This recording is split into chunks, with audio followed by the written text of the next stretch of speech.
लूनारा एक्लिप्सर x को touch भी नहीं कर पाया था और ऐश की लूनारा के हारने के बाद ऐश के फैंस काफी डिसअपॉइंटेड होते हैं। अब ऐश के पास सिर्फ और सिर्फ एक ही पोकेमॉन बचा हुआ था, पर तब भी एक ऐसी चीज होती है जिसको देखकर सभी लोग शॉक्ड रह जाते हैं। एक्लिप्सर एक्स की आंखें पूरी तरह से ब्लैंक हो जाती है और वो काफी तेजी से जमीन पर गिरता है। ओल्ड मैन कहता है, एक्लिप्सर एक्स तुम्हें क्या हुआ, तुम कैसे हार गए जबकि तुम्हें कोई भी डैमेज नहीं पड़ा है। पूरी की पूरी ऑडियंस शॉक रह जाती है। कमेंटेटर बोलता है, ये क्या, एक्लिप्सर एक्स अचानक से जमीन पर गिर गया है क्या? इस फाइट के अंदर एक काफी बड़ा ट्विस्ट आ चुका है और एक्लिप्सर एक्स हार गया है। रेफरी वहां पर आता है और कुछ देर तक एक्लिप्सर एक्स को चेक करता है और डिक्लेयर कर देता है कि एक्लिप्सर एक्स आगे बैटल नहीं कर सकता, यानी कि ये फाइट एक टाई है। अब ऐश के पास उसका लास्ट पोकेमॉन बचा हुआ है, वहीं पर ओल्ड मैन के पास अभी भी 3 पोकेमॉन्स बाकी हैं।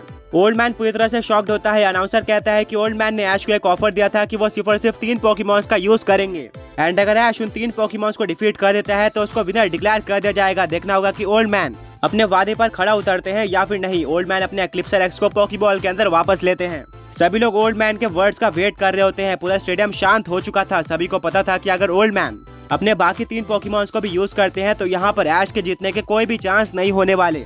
ओल्ड मैन डायरेक्टली फाइनल में चले जाएंगे और उनकी फाइट हेक्टर के साथ होगी। पर तभी ओल्ड मैन कहते हैं कि मैं अपने बाकी 3 पोकेमॉन्स का यूज नहीं करने वाला हूँ, मैं अपने शब्दों के साथ खड़ा रहूंगा। इस फाइट का असली विनर ऐश केचम है। मैंने बिल्कुल भी नहीं सोचा था कि ऐश मेरे 3 पोकेमॉन्स को भी डिफीट कर पाएगा, क्योंकि आज तक ऐसा कभी भी नहीं हुआ था। ऐश वो सबसे पहला पोकेमॉन ट्रेनर है जिसने मेरे 3 पोकेमॉन्स को डिफीट किया है और एक्लिप्सर एक्स अपने जर्नी में सबसे पहली बार हारा है। ये सब देखने के बाद मैं डेफिनेटली कह सकता हूँ कि ऐश इस फाइट को जितना डिजर्व करता था।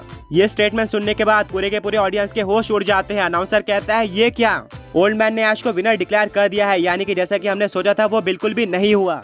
ओल्ड मैन हार चुके हैं और अब ऐश फाइनल में प्रोसीड कर चुका है जहां पर वो बैटल करेगा हेक्टर के साथ। ऑडियंस ने बिल्कुल भी नहीं सोचा था कि ऐश ऐसा कर दिखाएगा, बट अब ये सब कुछ हो रहा था।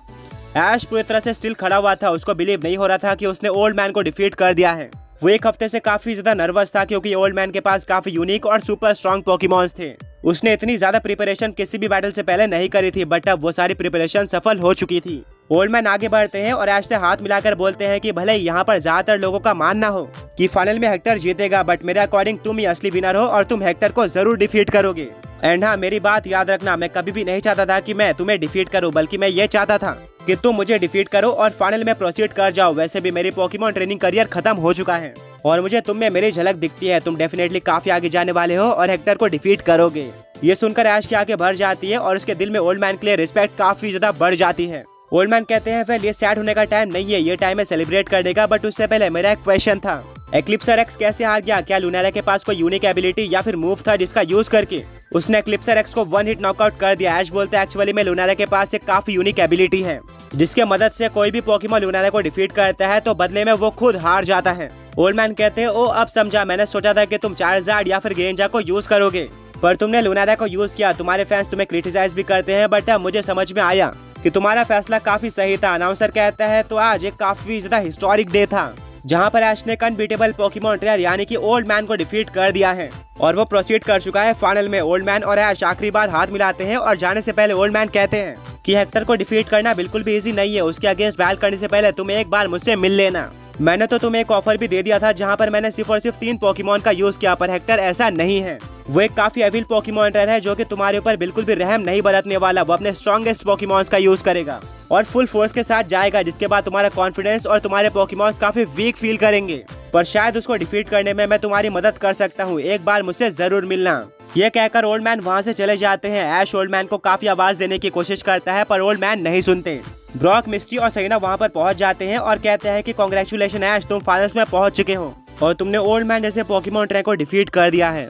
आगे बढ़ने से पहले पिछले पोके क्विज के विनर्स ये रहे। एंड आज का क्वेश्चन ये है कि इस सीरीज के अंदर ऐश का सेकंड एग पोकेमॉन कौन सा था?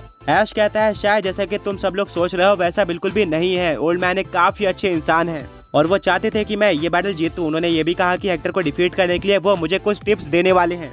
मिस्टी कहती है, व्हाट, इसका मतलब ओल्ड मैन हेक्टर को डिफीट करवाने में तुम्हारी मदद करेंगे? ऐश बोलता है कि हाँ, तुमने बिल्कुल सही कहा। बातें चली रही होती है कि तभी अनाउंसर की आवाज आती है और वो कहता है कि इसी के साथ फाइनल डिसाइड हो चुके हैं। एक तरफ होगा नंबर 8 रैंक पोकेमॉन ट्रेनर ऐश केचम, वहीं पर दूसरी तरफ number 1 rank Pokemon trainer Hector होगा। हेक्टर ये सब स्टेडियम में बैठकर देख रहा होता है। वो एक एविल स्माइल देता है और स्टेडियम से बाहर आ जाता है। अनाउंसर कहता है कि ये बैटल 2 हफ्ते बाद होने वाली है। दोनों ही पोकेमॉन ट्रेनर्स के पास अच्छा खासा टाइम होगा एक दूसरे के लिए प्रिपेयर करने के लिए। ऑल्सो यहाँ पर एक फेनोमेना का यूज किया जा सकता है। ये 6on6 बैल होगी जहाँ पर मिथिकल और लेजेंडरीज भी यूज किए जा सकते हैं और इस बैल का विनर पोकेमॉन वर्ल्ड चैंपियन होगा। ये बैटल काफी हाई स्टेक बैटल थी, कैसे भी करके ऐश को ये फाइट जीतनी ही थी। सारे के सारे पोकेमॉन फैंस इस बैल के लिए काफी एक्साइटेड होते हैं। इसी के साथ ऐश और उसके फ्रेंड्स स्टेडियम से बाहर आ जाते हैं। मिस्टी कहती है ऐश क्या तुम अगले बैटल के लिए भी इस रैशल को यूज करने वाले हो, क्योंकि इस बैल के अंदर तो उसने काफी अच्छा परफॉर्म किया था और एक सुपर स्ट्रॉन्ग पोकेमॉन को डिफीट भी किया था। वो एक मिथिकल पोकेमॉन भी है, मुझे नहीं लगता कि तुम्हें उसको टीम से बाहर करना चाहिए। ऐश रिप्लाई करता है कि बिना किसी डाउट के ज़राशल एक काफी स्ट्रॉन्ग पोकेमॉन है, बट मैंने उसको स्पेशली कुछ यूनिक टाइपिंग के पोकेमॉन से फाइट करने के लिए और डिफीट करने के लिए कैच किया था और अब वो काम पूरी तरह से हो चुका है। अगर नॉर्मल पोकेमॉन के सामने बैल करना है तो डेफिनेटली चार्जार्ड और गेंजा बेहतर ऑप्शन है। वो मिथिकल तो नहीं है बट लेजेंडरी और मिथिकल से कम भी नहीं है, उनके पास काफी सारा एक्सपीरियंस है। हेक्टर के अगेंस्ट बैल में डेफिनेटली गेंजा और चार्जार्ड साथ में फाइट करने वाले हैं और ये कंफर्म है। ब्रॉक, मिस्टी और सहीना सभी ऐश के बाद से 100% एग्री करते हैं। गेंजा और चार्जार्ड के बिना ऐश फाइनल में एंटर नहीं कर सकता था। वो ज़राशल को वापस से पीसी में स्टोर कर देता है और चार्जार्ड को अपने पोकेमॉन टीम में लेकर आ जाता है। ऐश अपने सारे पोकेमॉन्स को हील भी करवाता है। बिल्कुल पिछले बैल की तरह इस बार भी ब्रॉक अपने पीसी में हेक्टर के बारे में रिसर्च करता है और इन्फॉर्मेशन लेने की कोशिश करता है, जिससे उसको हेक्टर के बारे में काफी कुछ पता चलता है। उसके पोकेमॉन्स और उसकी एबिलिटीज भी पता चलती है, जिससे वो काफी सारी स्ट्रेटेजीज बनाता है जो कि ऐश को हेक्टर के अगेंस्ट बैल में काफी काम आने वाली थी। हेक्टर कोई नॉर्मल पोकेमॉन ट्रेनर नहीं था, वो काफी स्ट्रॉन्ग था और ऐश उसको नॉर्मली डिफीट नहीं कर सकता था, पर अपने लेजेंडरी और मिथिकल पोकेमॉन्स के लिए ऐश को कैसे भी करके हेक्टर को डिफीट करना ही था। रात हो जाती है और ऐश हेक्टर के बारे में सोच रहा होता है कि वो किस तरह से फाइनल्स में हेक्टर को काउंटर करेगा और क्या वो उसको डिफीट भी कर पाएगा।